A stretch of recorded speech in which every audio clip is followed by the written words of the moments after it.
La polarización política frena a América Latina. Hay países donde existe una buena dosis de consenso sobre temas de importancia nacional y países que carecen de ese consenso, donde la población está dividida, desconfía de los rivales políticos y no está dispuesta a ceder para llegar a acuerdos.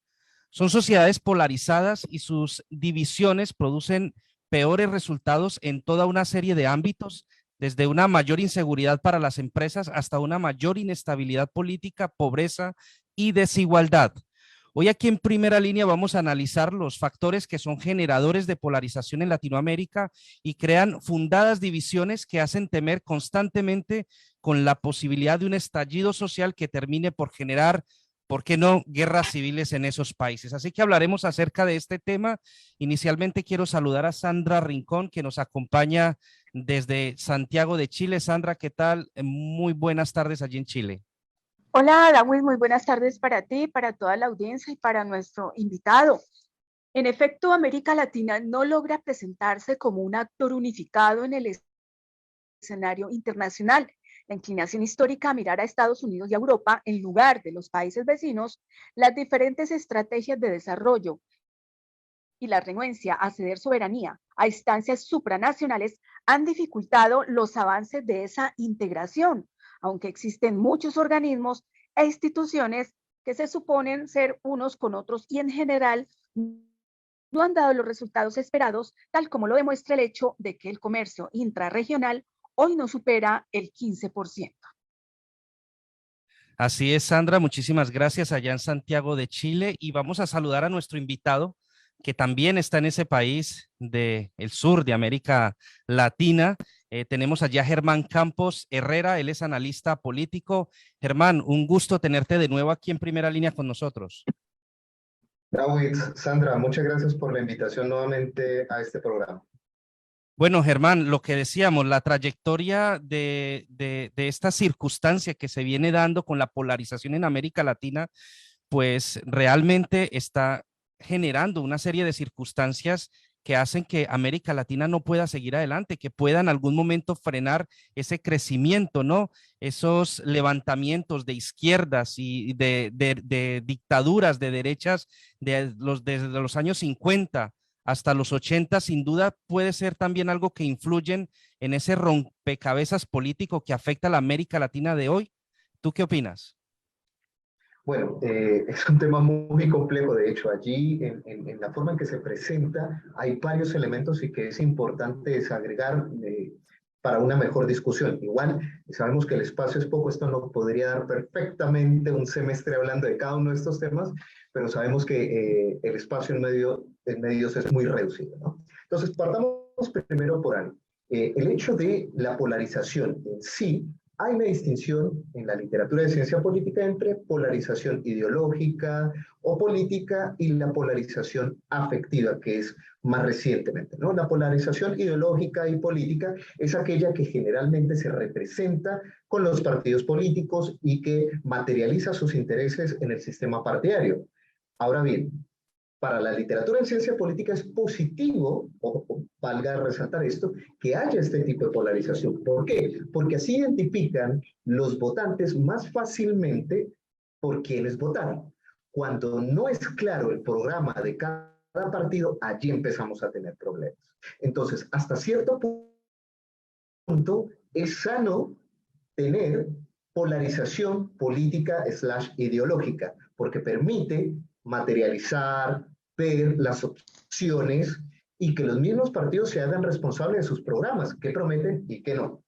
Ahora bien, la polarización afectiva es un campo relativamente reciente, estudiado, que hay colombianas como Potero, Gamboa, hay italianas como Lisa Zanotti que están trabajando estos temas de polarización afectiva y ya es otro elemento, y es cuando esta discusión que traspasa los límites políticos se vuelve algo personal. Es decir, ya pasa del campo de las ideas, de pensar diferente, a un discurso de odio, ¿cierto? Y que eso nos podemos extender más adelante, pero me gustaría de pronto aclarar un poco insisto, podríamos hablar muchísimo más de eso, más técnico, más académico, pero para una audiencia un poco más generalizada, estos dos elementos son importantes, ¿no? Y lo que está jugando en América Latina precisamente, y está cargándose más, es esta polarización afectiva, donde yo ya no respeto al otro por cómo piensa, sino porque lo veo como un adversario que tengo que eliminar. Eso por un lado.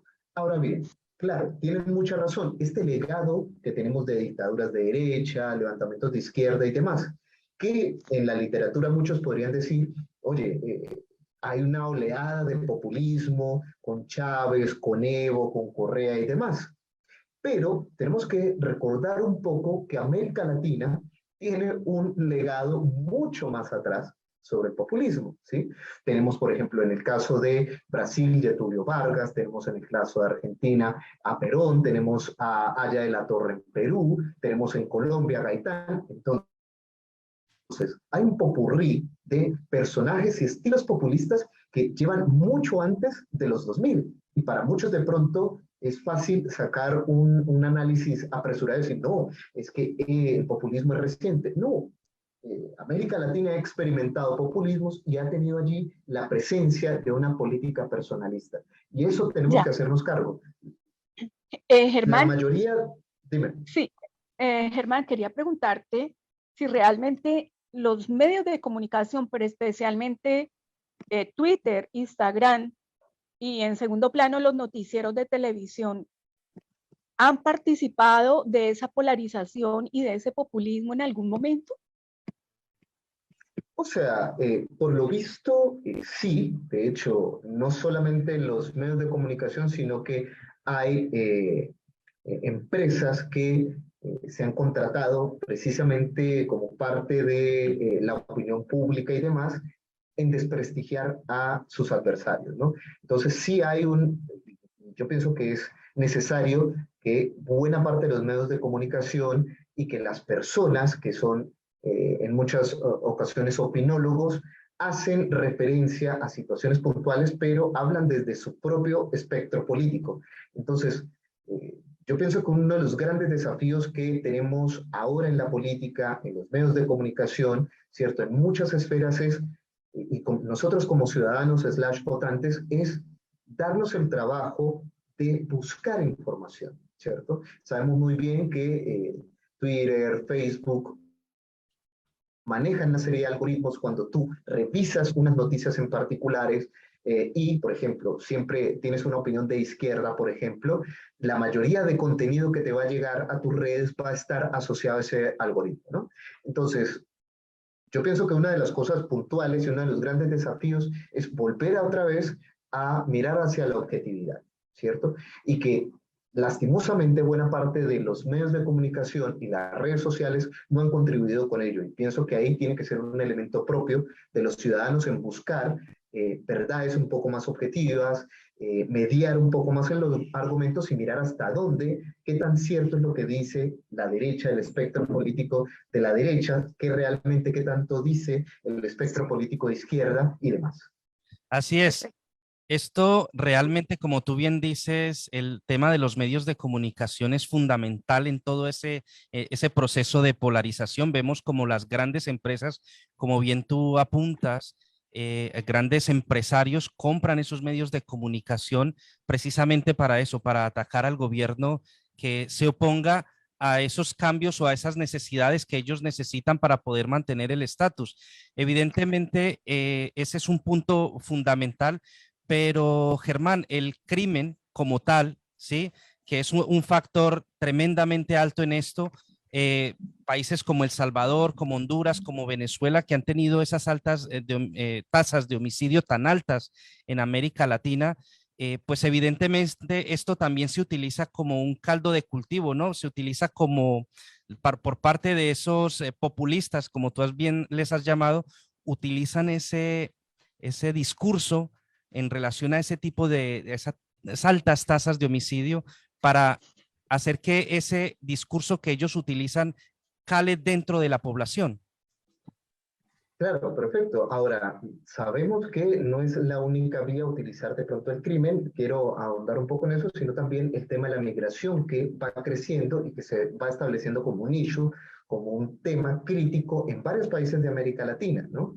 En frenar los movimientos migratorios, pero también que los nacionales digan, oye, nos están quitando el trabajo, están desmejorando la calidad de vida, y muchos políticos aprovechan también esa coyuntura, precisamente no solamente para desinformar, atando un poco también en la anterior pregunta, sino también en contribuir sus agendas y armar o elegir a personas en función de este discurso.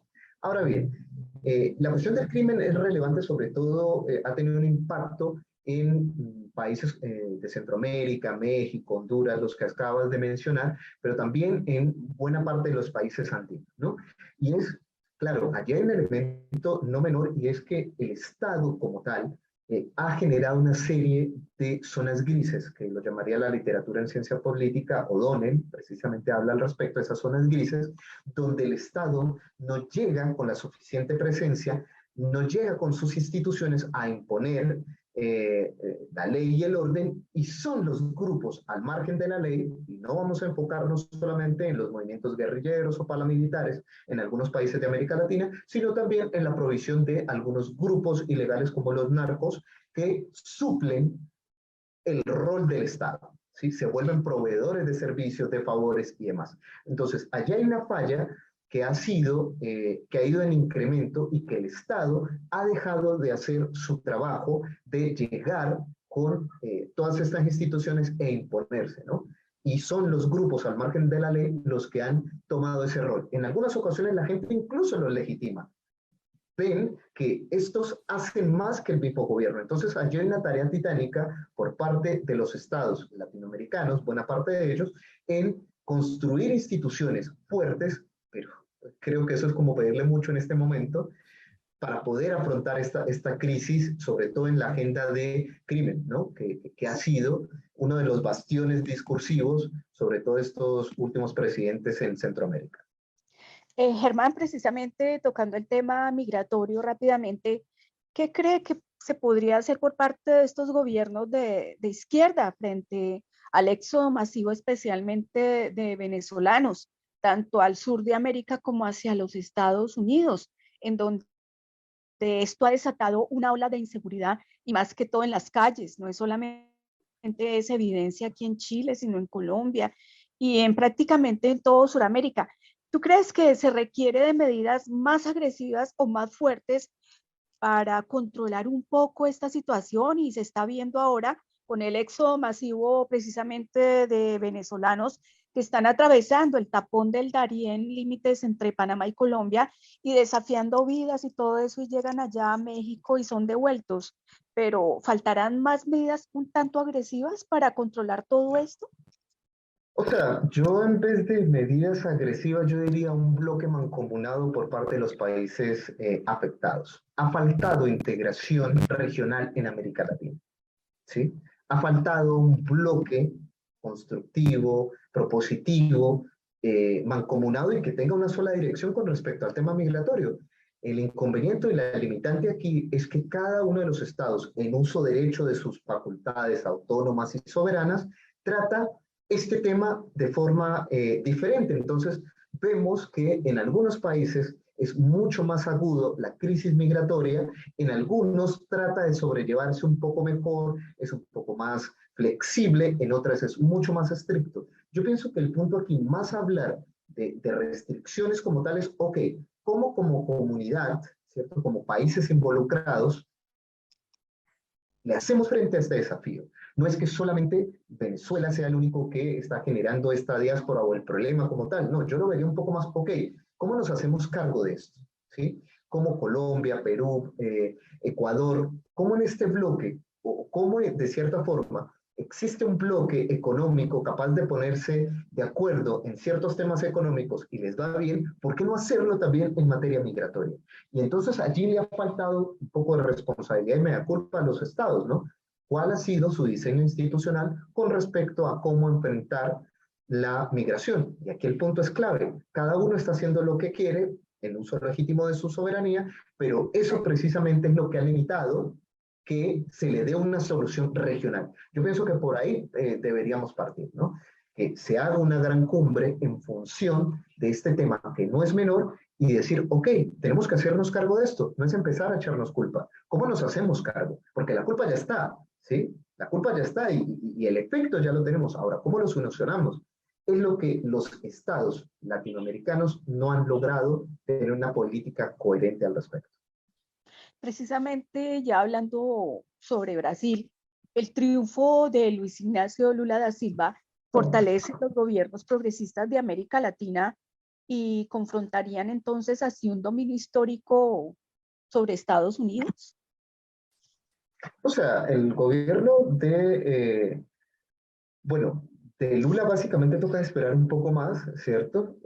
Igual sabemos muy bien que por los datos que nos ofrece las elecciones brasileñas fue una competencia muy reñida. Todavía al interior de Brasil hay ciertos sectores que no están tan de acuerdo con la elección de Lula y allí yo creo que va a ser una tarea bien compleja.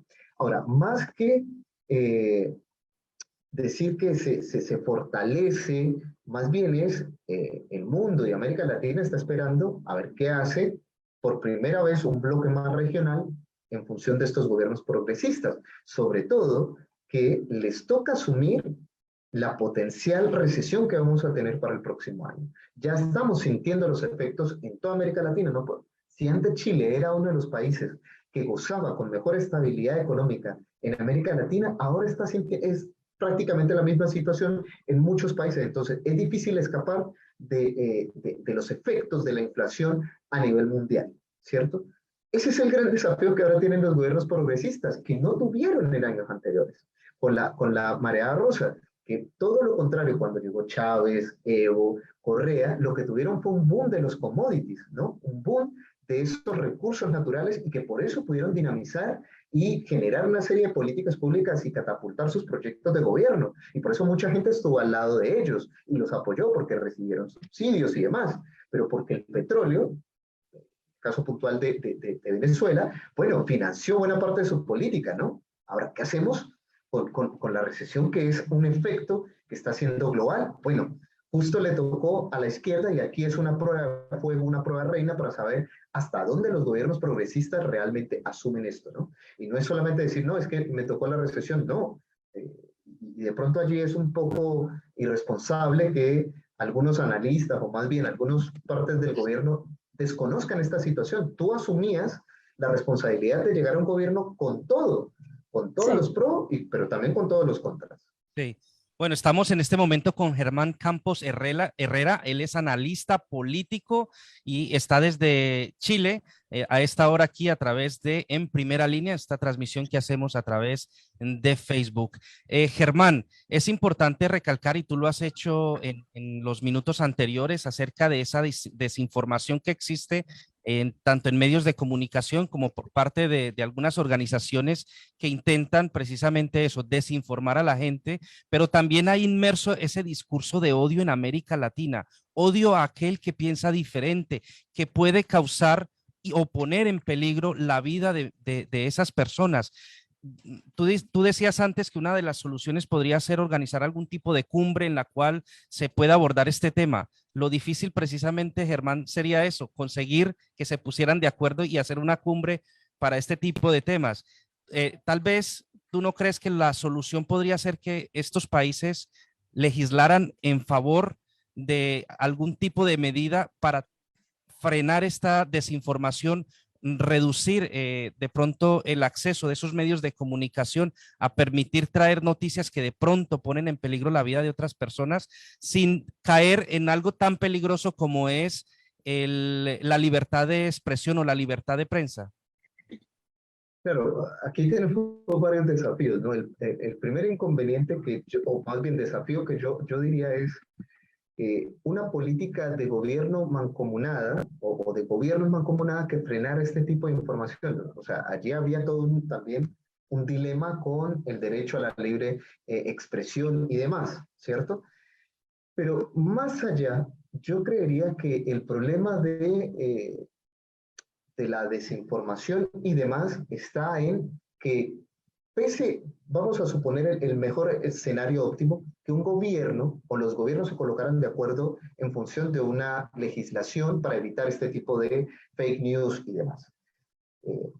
El problema aquí es que los gobiernos actualmente en América Latina no disfrutan de buena legitimidad, ¿cierto?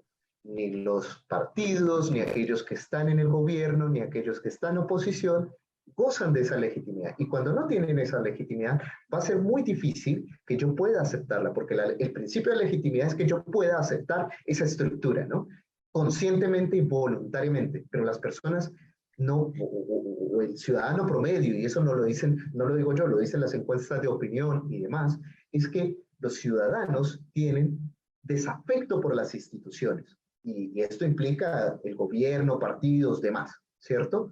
Entonces, ¿cómo el ciudadano va a poder hacer, comilla, caso, seguir esos lineamientos si son esos mismos estados los que no gozan en este momento de esa legitimidad y yo no los acepto? Y por eso busco informaciones alternativas. Antes, en el siglo XIX y XX, eran los partidos los que suministraban esos atajos cognitivos, esa información suficiente para decir, ah, bueno, ya sé por quién voy a votar, porque tiene estos lineamientos, piensa así en materia económica, piensa así en materia de religión, en derechos y demás. Los partidos eran quienes asumían ese trabajo. Ahora no, porque están delegitimados. ¿Qué hacen entonces? Bueno, hay que buscar fuentes de información diferentes y desafortunadamente y con todo el respeto que se merecen todos estos actores, hay personas que desinforman, no tienen por lo menos una mínima información al respecto y pueden ser, se vuelven trending topic, futbolistas, actores y demás que si bien pueden tener nociones básicas de la política, sus followers van a creer lo que tienen eso precisamente. Entonces, allí tenemos también un sesgo muy, muy complejo para poder distinguir una cosa de la otra. Claro, aquí tendríamos que incluir a todos esos llamados influencers que tenemos hoy en los medios de comunicación, bueno, medios de comunicación en las redes sociales, que En sale, TikTok, bueno, TikTok, todos, Facebook. Twitter. Nosotros mismos estamos aquí transmitiendo a través de Facebook hoy y criticamos a aquellas personas que sin tener ningún conocimiento de causa lanzan este tipo de informaciones que realmente ponen en peligro, ¿no? Tú te refieres a este tipo de situaciones, ¿no? De los medios de comunicación también que se han creado y que se les ha llamado medios alternativos. Claro, exacto. O sea, mira, si es un foro de discusión donde yo por lo menos me he preparado mínimamente sobre un tema, bueno, ¿por qué no? ¿Ves? Eso hace parte de la libertad de expresión de las personas.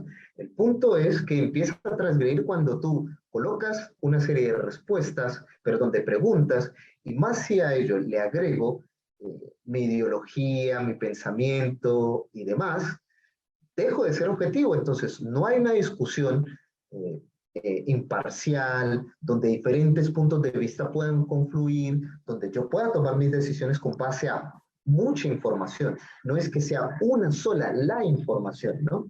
Entonces, esto nos ha llevado precisamente a que, insisto, influencers, y vuelvo y le digo, pueden ser expertos en muchos temas y está bien, pero me parece que para este tipo de temas políticos, que son tan trascendentales, porque mucha gente no cree en la política, pero la política sí cree en ti, sí cuenta contigo. Si no vas a votar, cuenta contigo, precisamente porque te abstienes, perfecto, van a quedar los mismos con lo mismo.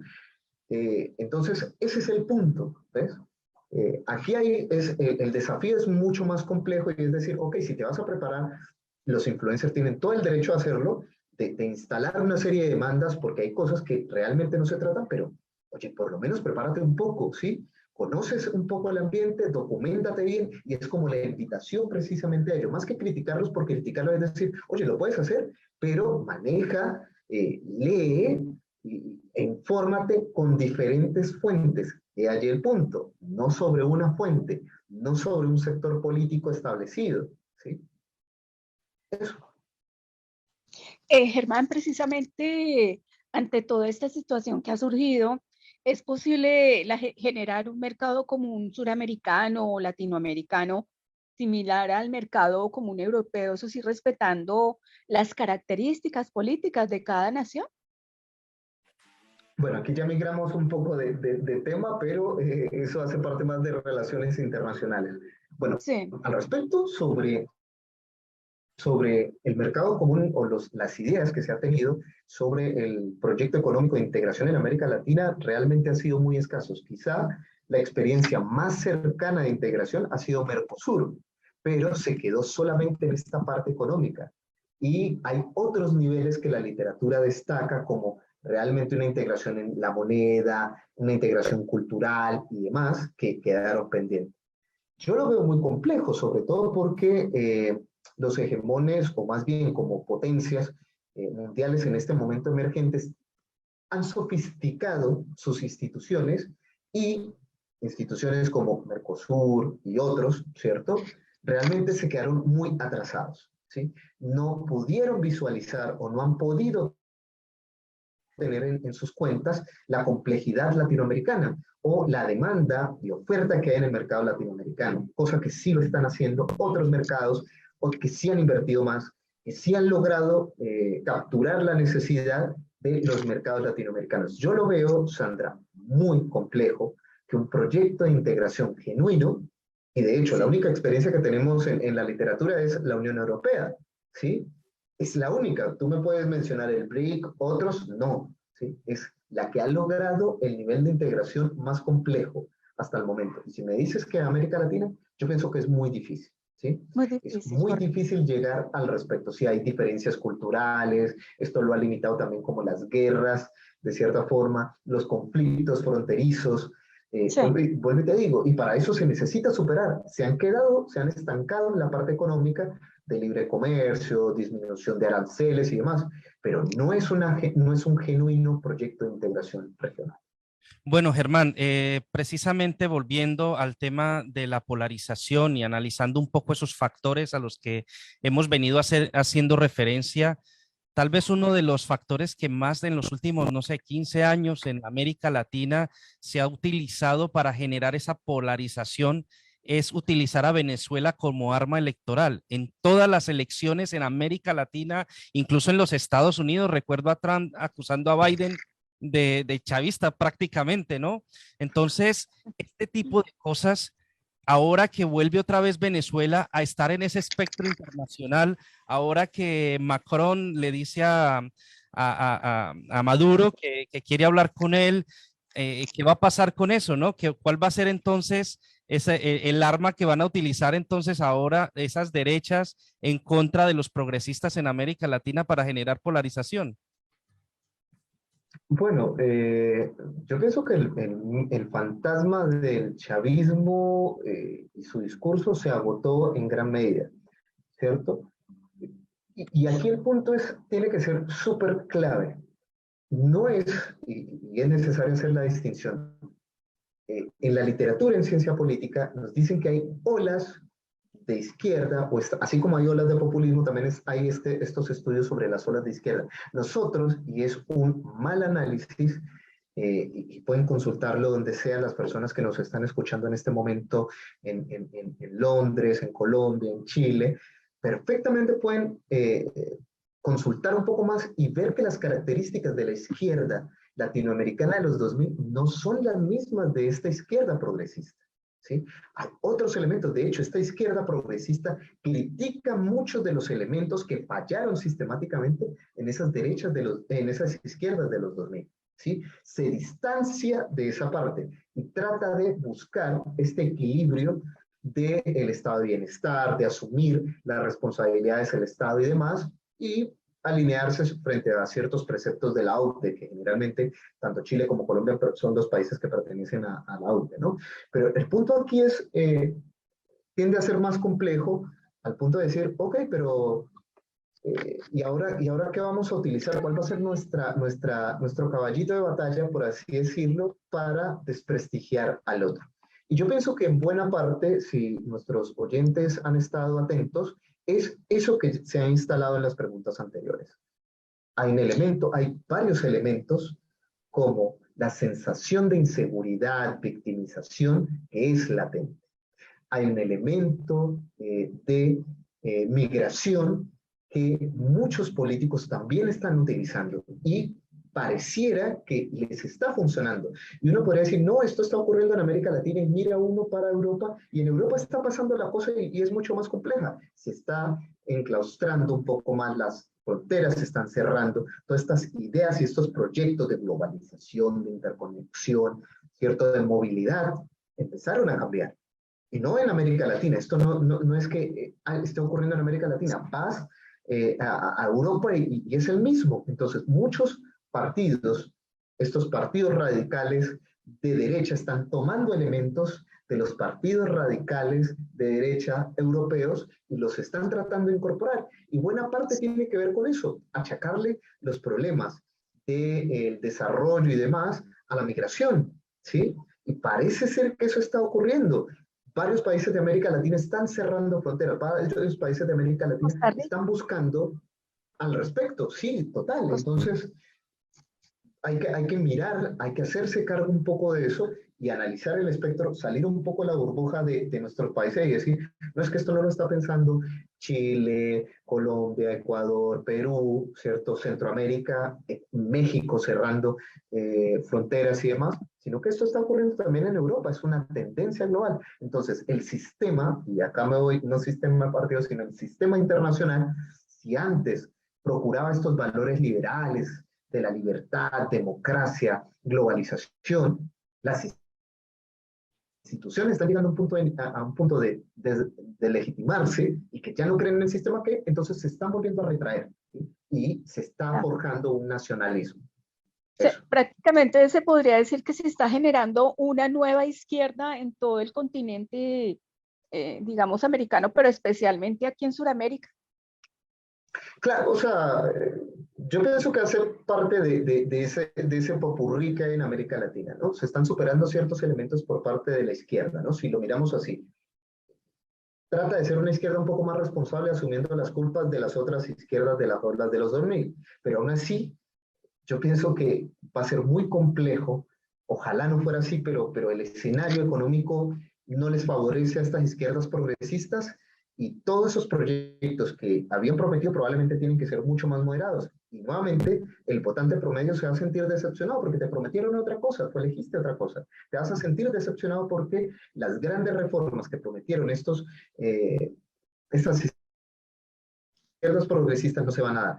Y empieza entonces a la vez también estos movimientos más radicales de derecha, ¿cierto? Que ya empezaron a tener su nicho, por ejemplo, en Brasil en el gobierno anterior, ¿cierto? Con Bolsonaro, y parece ser que si no le va bien a esta izquierda progresista, hay un potencial retorno de estas ideas radicales de derecha. Precisamente, Germán, para terminar el programa, que ha sido muy interesante tenerte con nosotros en el día de hoy, quisiera preguntarte cuál es el futuro entonces de América Latina. Tenemos un montón de países con estas ideas progresistas. Tenemos a Chile, Colombia, Brasil, Perú, Venezuela, México, Bolivia. Sí, o sea, toda América Latina ha dado ese giro hacia izquierdas.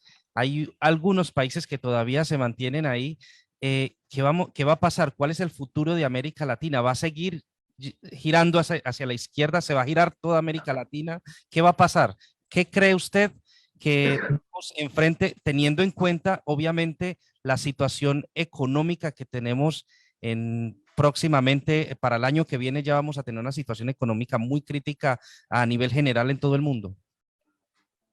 Bueno, si algo aprendí en la instancia de mi posgrado, mi doctorado es, y eso se lo agradezco mucho a precisamente uno de los teóricos más grandes de América Latina y del hemisferio, por lo menos de esta parte, que es Cristóbal Rovira Calvácer.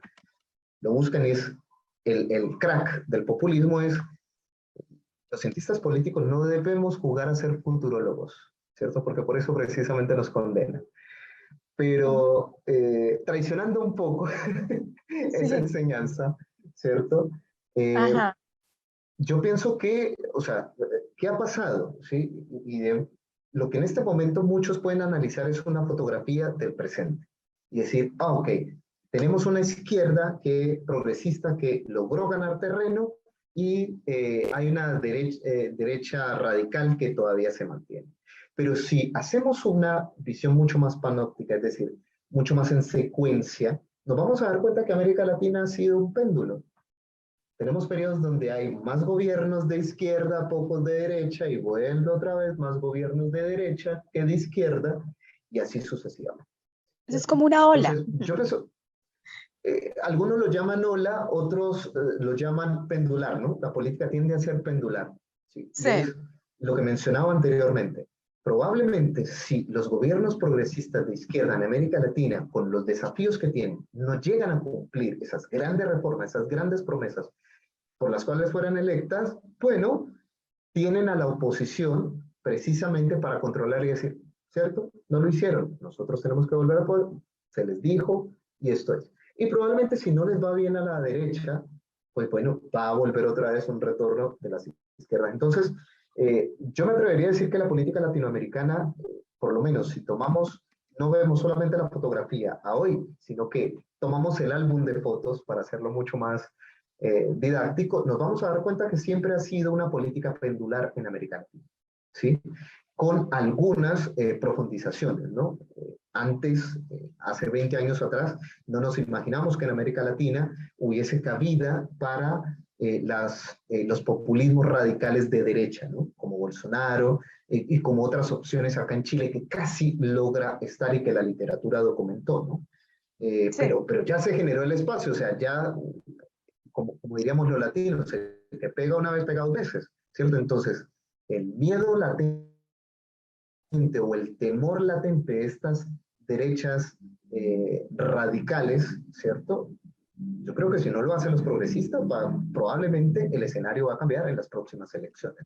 Entonces, sin ánimo de ser pesimista, yo pienso que hay que empezar a moderar en las expectativas que tenemos, ser mucho más acotados con las grandes reformas que nos prometieron y mirar el vaso medio lleno, ¿cierto? Y decir, ok, no se pudo todo esto, pero es que tenemos una crisis de inflación, una crisis económica y que probablemente se va a agudizar para el próximo año.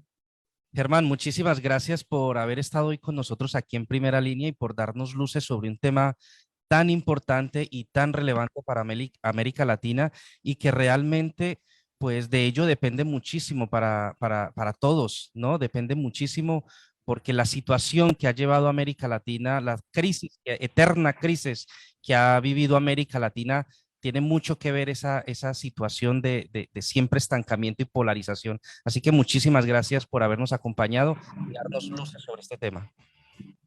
Bueno, igual, muchas gracias a ti, Dawitz, a Sandra, por este espacio. Insisto, esto es una materia mucho más compleja. Cada uno de estos temas pues, perfectamente podría ser un semestre en la universidad, pero sabemos que el tiempo en medios de comunicación es súper acotado y esperamos que los oyentes, pues bueno, se hayan ido con ganas de más, de saber más, y la invitación súper cordial es, infórmense, ¿sí? Infórmense, traten de buscar una opinión mucho más centrada, busquen en tanto las cosas positivas del espectro contrario, derecha, izquierda, ambientalista, no, en fin, pero documentarse un poco más y no quedarse en una sola postura política. Perfecto. Sandra, buenas noches allá en Chile, que estés muy bien y estamos ahí adelante con el programa, con En Primera Línea para la próxima semana que tenemos otro tema apasionante. Claro que sí, Dawis, son varios temas y bueno, y estaremos tratando temas relacionados con la actualidad mundial, ¿no? Y también con la situación que se ha generado de pronto, no solamente aquí en América Latina, sino en el resto del mundo y que dejó, digamos, como resultado de la pandemia, como es el tema del suicidio y la depresión, tal vez por el encierro y tal vez como lo explicaba Germán, nuestro analista político, pues digamos la situación de desempleo, esos problemas migratorios. Entonces esto ha generado de pronto esos problemas, digamos, emocionales en el ser humano. Así es, Sandra. Pues muy bien, esto ha sido todo por hoy. Gracias por estar acompañándonos aquí en Primera Línea. Los esperamos entonces para la próxima semana. Yo soy Dawis Buitrago, transmitiendo desde la capital británica, desde la ciudad de Londres.